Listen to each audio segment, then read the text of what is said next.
a big thank you to the staff that assisted with this presentation. Um, and so before with that introduction, I did have some responsibility within both a lower tier and an upper tier in a regional municipality. And so I think that was helpful in my process of looking at this asset management plan. And this presentation will focus on sort of where the district is on its asset management, on the asset management plan and strategy. Then we'll look at the climate strategy and then the integration of the two. So next slide. We'll do a little bit about what Muskoka is like. Okay. So Muskoka, so we've got a pretty picture here, which you can see. This is what the nature looks like in Muskoka. So we're an upper tier municipality, permanent population of around just under 61,000.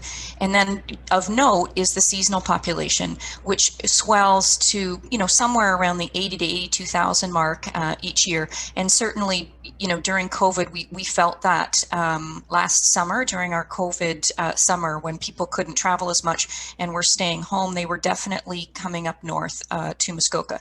So we're located 2 hours north of Toronto, a large geographic area, which we'll talk about some of the complexity of that when we get into the asset management side of things, but it covers an area of over 3,900 square kilometers. And then as well, what we're most known for is the number of lakes. So we have over 1,600 lakes, and about 82% of the watershed is natural area. So really diverse area and obviously known as cottage country, and that adds some complexity, but also the importance of climate as it impacts our tourism business as well, our economy. Next slide. So when we think about asset management planning and the evolution of that, the first thing that Muskoka did was sort of establish what the asset management strategy was. And the overall goal was to make sure that we had adequate funding to be able to achieve our service targets.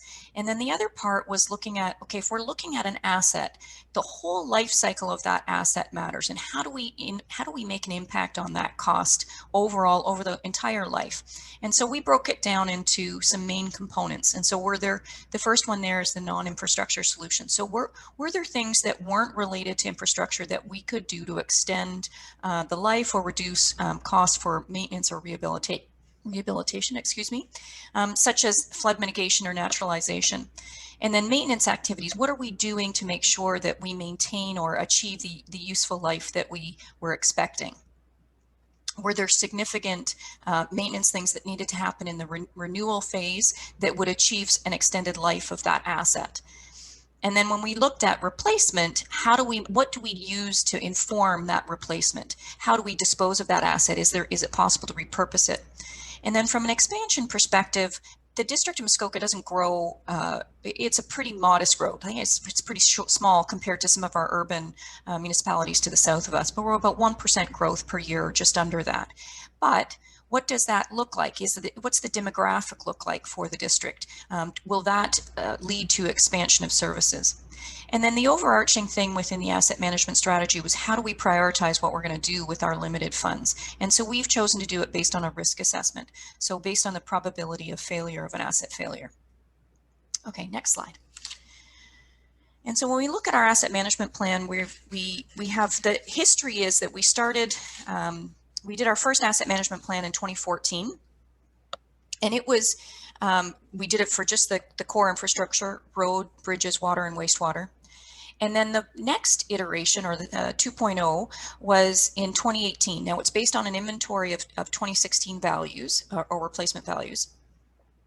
And it included all assets. So we did expand it in that second iteration, which we were really proud of, but certainly added to the complexity for us.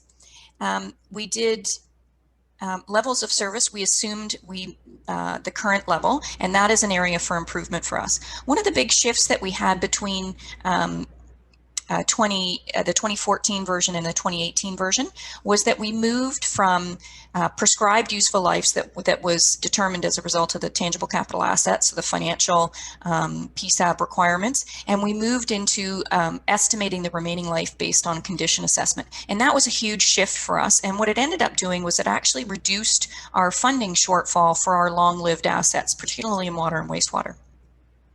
What came out of that plan from a financing strategy was that we needed to increase, there was a shortfall, and we needed to increase our funding somewhere between a 2 and 6% annually across all the various service levels. And I'm going to highlight a couple of things. So the replacement value of our assets in 2016 dollars is about 2.6 billion. And the historical cost is just under 1 billion. And so that showing those two metrics there was really critical from a council perspective, because it really shows, okay, so for all those assets that we have, when we go to replace them, it's about 2.5 to 3 times more expensive. And that was just a really easy number for people to understand going forward. The other thing I would highlight is that in that replacement value of 2.6 billion, 1.2 billion of that is in water and wastewater, and we only have 12,600 customers. We have 18 water and wastewater plants. When we looked at that first slide where we talked about the 3,900 square kilometers, we have a lot of different communities, and so we have these 18 different plants. And so looking at sustainability of those plants was paramount for us. Next slide. So the next part of our plan in our sort of evolution of asset management was creating the policy. And honestly, we did it from the perspective of making sure that we were compliant. And it wasn't something that we spent a great deal of time on from the perspective of being strategic about it. But what I will say is that it meets our requirements. Like it'll serve us well into the future. And I think as we move along, we'll be able to make improvements to this policy if we need to, but I think it sets all of the things that we need for moving forward. So it aligns with our strategic priorities, which are shown on the right-hand side. It has integration elements into, integrating into our budgets and our official plan. We've considered climate change as far as a risk management tool. And then it also strives for engagement, which we'll talk about quite a bit in the next coming slides. So next. So the creation of our climate strategy. So we've got in the district Muskoka Watershed Council, which is an advisory body, a nonprofit organization that helps us move forward with our water strategy and making sure that we've got great health, water health within the District of Muskoka. And so that group created a climate change report that was instrumental for us. So what it did was it not only highlighted some of the impacts, the climate impacts that it said that Muskoka was going to feel in the next 50 years. It also made a recommendation to create a climate change coordinator position. And so for us, that was fundamental. And so that position, the next bullet down on the left-hand side, that position was created in 2018, and that gave us the resources to really to move this project along. And so from there, the climate change coordinator, who's Kevin Boyle, who was instrumental in creating this document today, went out and sought funding from FCM, Federation of Canadian Municipalities. And again, that was the focus at that point was about a sort of a corporate plan and adaptation and mitigation.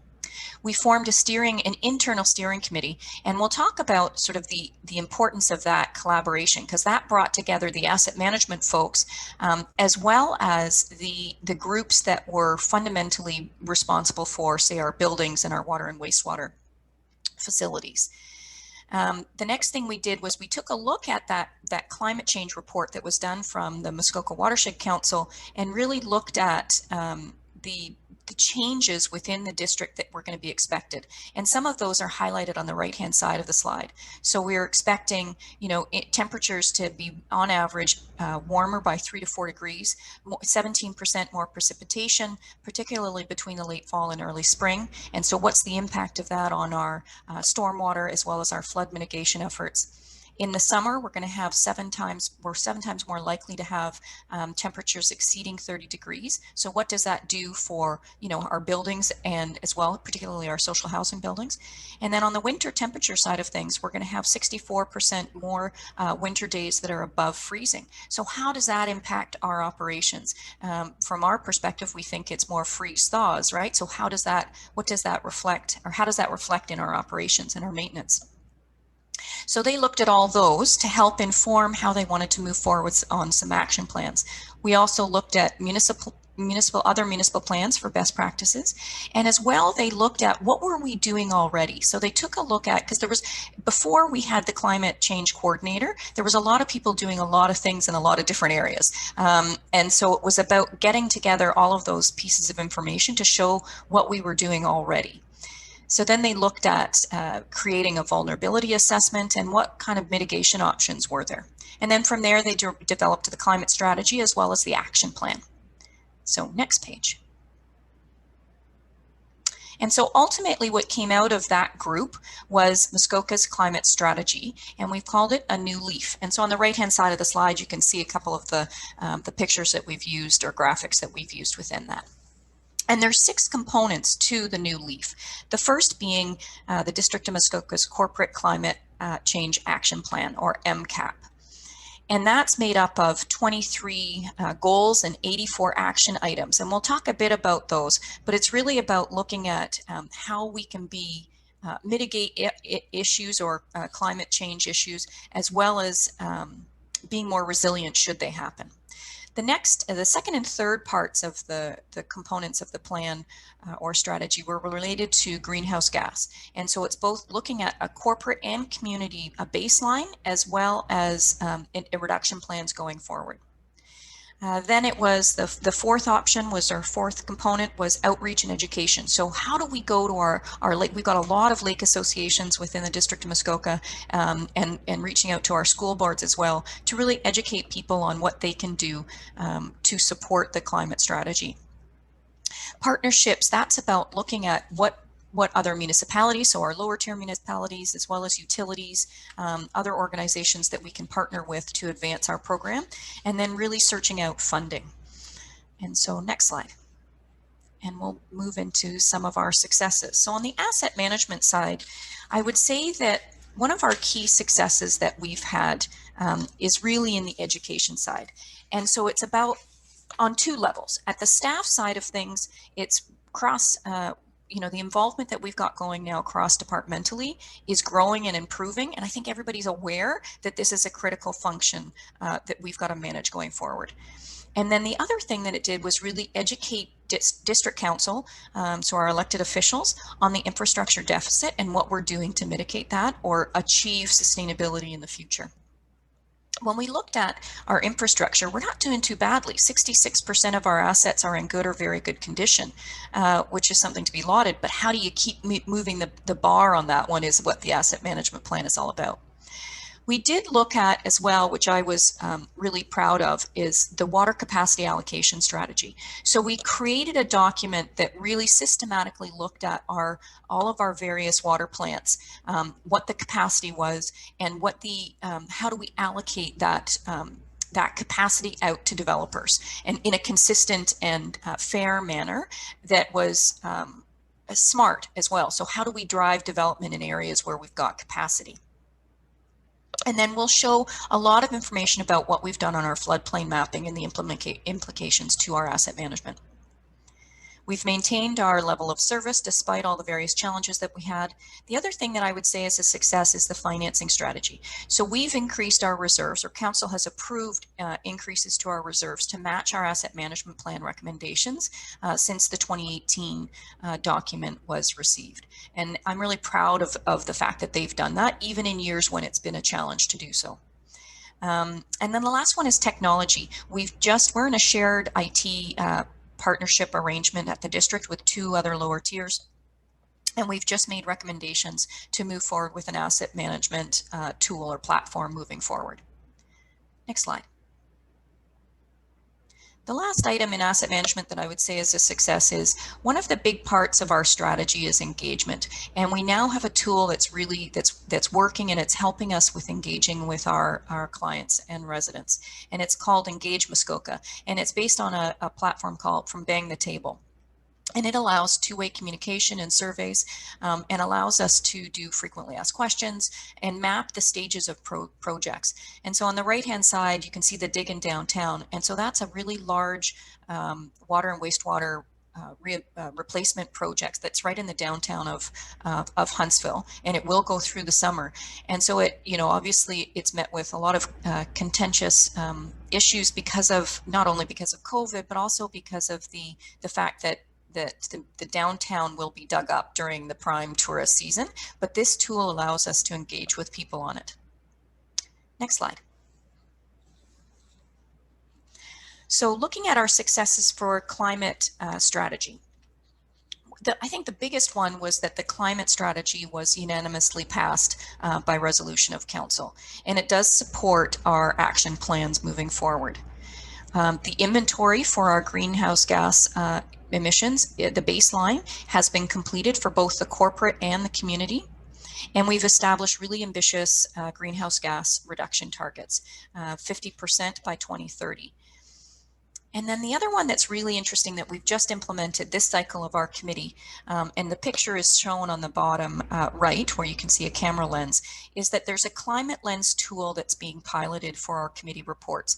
And really what that does is it just brings to the forefront that we're considering climate for every single report that comes forward. And in some cases, we're going to say it doesn't have an impact, but where it does, we're going through a series of questions to identify what that means to committee and council. And really that's just bringing it to the forefront. It's the education process.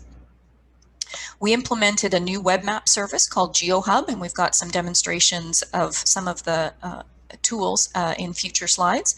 We completed our floodplain mapping project, and as well, just recently, the MECP announced $4.1 million in further in funding to further protect the Muskoka River watershed, and that's going to be instrumental for us over the next almost 2 years, implementing some priority projects, including further flood mitigation efforts. Next slide. And so this is sort of, I wanted to give a depiction of what web mapping or our LiDAR picture looks like, so the floodplain mapping. So on the left-hand side, you can see this is downtown Huntsville during the flood in 2019. And if you've lived in Muskoka for any period of time, you know that generally we anecdotally call this Beer Lake because the beer store used to be there as well as the liquor store, which obviously drove a lot of customers into that area, and you can see from the volume of water that was there. And this was a significant flooding event for us. And then on the right-hand side, you can see the LiDAR picture. So this is from the floodplain mapping. You can see how in the red areas, that was where the flooding was from 2019. And then you can see from a predictive perspective in the yellow, you can see the other areas that could be impacted in future. And so that's just showing how we can use our tools to reflect what was impacted through flooding. And when we look at some of the partnerships, so we've allowed this tool, the information that we've got from the web mapping, we've provided it to our town of Gravenhurst so that they could use it for their urban stormwater runoff assessments. We've provided the information to OPG for their dam safety reviews. Hydro One is using it for their reliability and risk assessments to look at what assets they might have at risk for flooding during flooding. And then as well, the Canadian Forces is going to be using it for a flood response exercise. So really great partnerships that we've been making as a result of this information that we've gathered. Next slide. And so we talked about asset management at the district, and we talked about climate strategy, and really what we're going to do from now on is sort of how do they relate, how do they integrate. And so when we look at this slide, on the right-hand side, you can see a road closed sign and a severely flooded water. And off to the right of this, the upper side of that picture, you can see that's actually the river. And then you can see how the road has been impacted. And then on the left-hand side, we're showing the LiDAR picture of what this looks like. So you can see we've got an arrow to the road. So that's the road that was flooded. And you can see where the river course is there. And that's a single access road. And then in purple in the bottom left of that, you can see we've got a water treatment plant that's now been isolated as a result of the flooding. And what that resulted in, or required then, was emergency access repairs. And so at the bottom of the screen, you can see the the construction that we were building during the flooding so that we could have access to our treatment plant. And also there was, I think, somewhere around 30 to 50 homes that were beyond this point that were isolated without if we hadn't built that causeway. And so really, when we talked about asset management and the asset management strategy, one of the key things was to reduce the overall life cycle cost of our assets. And if we're doing emergency repairs, we're drastically increasing those life cycle costs for this road. And what we had to do there was to build a causeway during the emergency to be able to provide that access. I will say that we, from that flood in 2019, we identified a number of different roads that were impacted that we will build back differently to try and mitigate for future emergency access issues. Next slide. And so the next part that we as staff did was took a look at, okay, how do we integrate the two strategies? Climate strategy as well as asset management strategy. And so right at the very beginning, we talked about asset management strategy, and there was those different components to the life cycle costing, and those are identified in bold here. And then what we did is we took the different action items that we had from our climate action plan and sort of put them under these to try and reflect how it's integrated almost already, really, when you think about it. And so I'll highlight a few of them. So under the non-infrastructure solutions, those are ideas that are not capital based that we can do that would help extend the life of an asset. And so some of the ones I'll highlight that maybe we don't necessarily think of right off the top is second one down under the non-infrastructure one is the waste reduction strategy. So you think the district has a lot of different bin sites that service, it originally was intended to service our seasonal population, but they get abused pretty significantly, and it really impacts our diversion rates. And so if we can do a bin site transition, which is what we're doing right now, not only is it better for the environment, but it will improve our diversion rates and therefore will extend our landfill life. So really interesting way to look at from a climate perspective and the link to our asset management. The other one that's really interesting is quantifying and valuing our natural assets. So you saw how significant lakes and watersheds are within the District of Muskoka. And so what we wanted to have was a slide really depicting a stormwater pond and the value of that stormwater pond versus a wetland, and to make that comparison. And so we couldn't find that picture or get that ready for this, but stay tuned. I think that's something that we'll be doing for our council to educate them on the value of those natural assets. As well, within there is tracking the damage from climate events to then inform our renewal and our replacement. Another one really interesting that overlaps between climate strategy and asset management under the maintenance activity is piloting salt reduction strategies. And so we've just moved forward with from a pilot stage that was approved through committee last cycle. So maintaining service levels but reducing our salt use. Under the renewal and replacement, it's probably the biggest one I would say is using our floodplain mapping information to inform the sizing of our culverts and bridges as well as our road base. Under the expansion one, this is, I think for us will be about, sorry, my screen just got covered up there for a second. The EV, looking at electric vehicle charging stations and possible partnerships with our utilities on that one. The district also has done a fairly significant renewable energy project, or a solar farm to service one of our wastewater treatment plants. And so it's looking at, can we expand that into the future at other waste facilities or wastewater facilities. Next.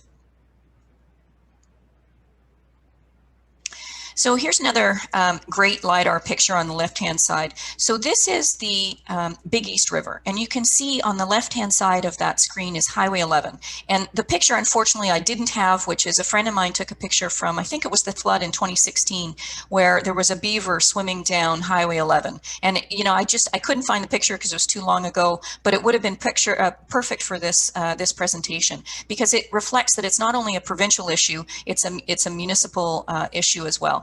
And so this is the Big East River. You can see in blue the river course. And then in red, you can see where the flooding has happened over the number of years. And in green are the municipal roads that are intersected, obviously, within those floodplains.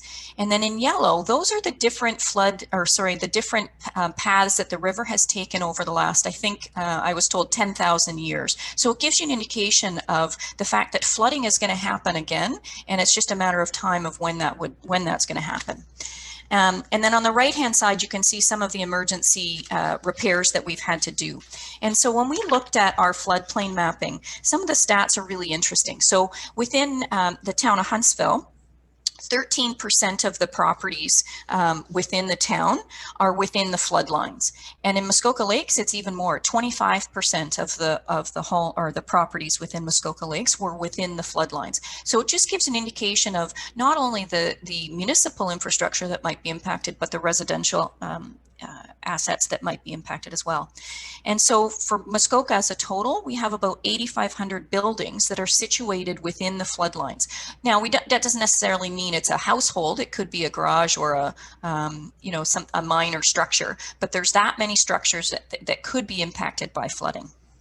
And so it really highlights the value of the information and the enormity of the importance of mitigation if we can go that direction. So next slide. So lessons learned for us in creating both our asset management plan as well as our climate strategy. A corporate champion is key. So the resourcing is really important. It's someone who it's on their desk to move that project forward is critical. Community pressure can expedite projects. And so really we've seen this on the climate side of things more than anything as opposed to the asset management. And it's really about how do we harness those community groups to help us with the project and moving the projects along. And so building those relationships to be as effective as possible. The other big one was about the collaboration within the internal teams to advance the plan. So it's about breaking down the silos, making sure everybody understands what other people are doing and have an appreciation for that work, and then making sure that the right people are at the table, so the positions that attend can actually advance the plan. We've really learned that sharing the resources works best for everybody. So, building on those shared resources is the right thing to do. Dedicating time to research funding opportunities is key, and then celebrating our successes. So one of the things that I wanted to show, I realized I updated the plan or the document after this one. So what I wanted to show was on the right-hand side here, we had a water emergency at the district in early January of this year. And so on the right-hand side, you can see top right, you can see that that's where there was an emergency and a water main break that ended up causing a full depressurization of our water system and causing a boil water advisory for about 5 days in the town of Bracebridge. But what's interesting here is when you look at it is that was right on the flood course, or there was in our floodplain mapping, we know that road was flooded in 2019. And so, right now we're investigating whether that contributed to that failure. And really and then from there, looking at were there other roads in similar situations with other really significant water mains that could, that maybe we should look at from a review perspective and condition assessment so that we can avoid that kind of failure in the future. So that's sort of looking at moving forward with the information now that we've had this one disruption that was really significant for us. Next slide.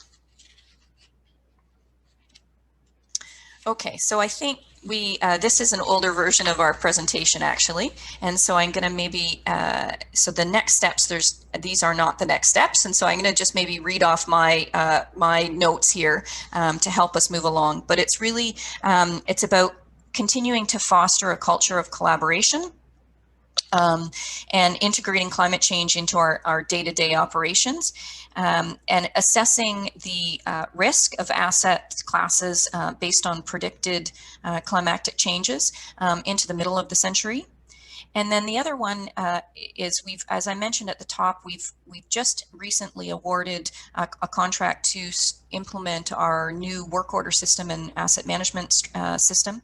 And so we're going to focus on our core infrastructure first, then we're going to expand it into all the other assets and include our climate changes or climate implications where we can.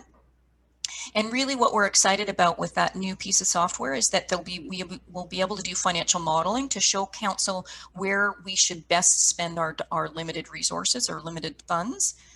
And then from there, we'll look at our performance measures, both within the climate strategy, so it's doing regular reporting back into committee and council, and as well incorporating updated measures within our asset management plan in line with the regulation.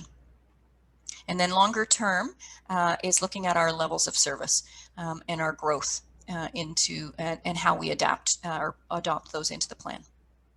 And I think that's the end of the presentation.